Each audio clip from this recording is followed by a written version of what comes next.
Charlie Crick 31 సంవత్సరాల వయసు కలిగిన యవనస్తుడు దేవుని యందు భయభక్తులు కలిగి యూత్ అంతా చెడిపోతున్నారని యూత్ అందరినీ గ్యాదర్ చేస్తూ వాళ్ళకి మోరల్స్, వాక్యానుసారమైన నీతి న్యాయాలు బోధిస్తూ వారు అడిగే తిక్క ప్రశ్నలకు సరైన వాక్యానుసారంగా జవాబులిస్తూ వారిని సరిచేయడానికి ప్రయత్నిస్తూ యేసు నామాన్ని, యేసు ప్రభు వాక్యాన్ని, దేవుని వాక్యములోని బైబిల్ సారాన్ని బోధిస్తూ ఉన్న వ్యక్తిని ఒక యూనివర్సిటీ కాంపౌండ్ లో అనేక మంది యవనస్తులు చేరి మీరందరూ డిస్కస్ చేయండి అని కూడి వచ్చినప్పుడు వాడెవడో పైనుంచి ఆయనకి గురి పెట్టి ఒక్క బుల్లెట్ ఫైర్ చేశాడు.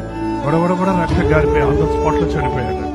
ప్రాణం పోతే ఏంటంటే ఆయన 31 సంవత్సరం 2 పిల్లలు ఉన్నారంట.